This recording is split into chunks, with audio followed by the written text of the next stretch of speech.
Dobrý.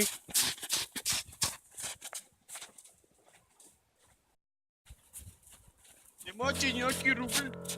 Možno, že mám, počkajte. Tu, máte. Už viac nemám. Nie, už dosť.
Detektív Žalúd.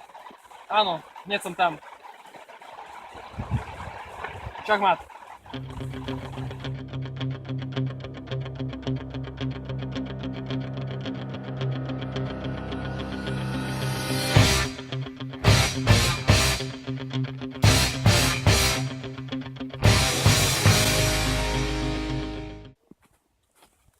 Ahojte, čo tu máme? Názor detektív Žalúd. Mŕtvol.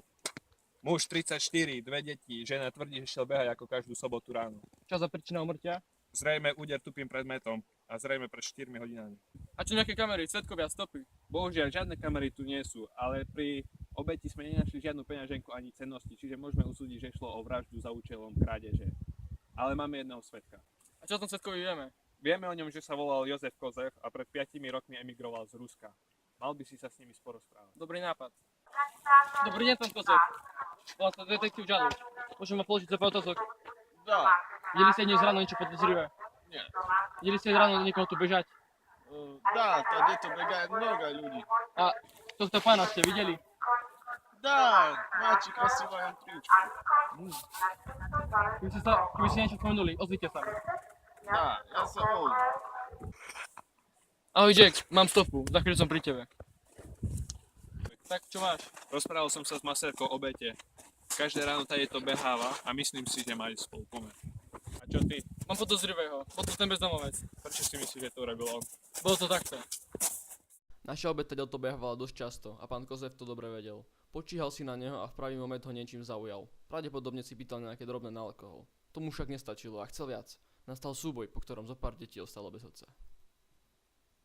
To podstatné mi však prezradil sám Kozev. Keď som mu ukazoval fotku obete, tak ju spoznal na základe červeného trička. Ráno bolo okolo minus 10 stupňov. Obeť bola určite pri behaní pozapínaná až po uši. A to červené tričko dostal včera od brata ako darček narodeninám. Jediný spôsob, ako by o tom tričku mohol vedieť, je ten, že ho pri prepadnutí rozopol a to sa mu zarilo do pamäte. Pán Kozev, poďte s nami na policajnú stanicu, máme na vás pár otázok. Suka, bľad!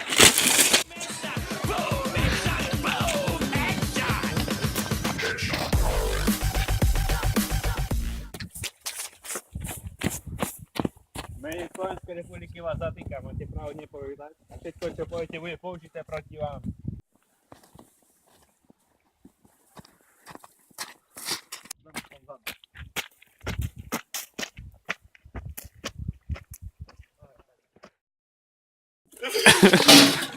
A teraz ako? Tak čakulo. Máš sa. Chlapci, tak to kričí.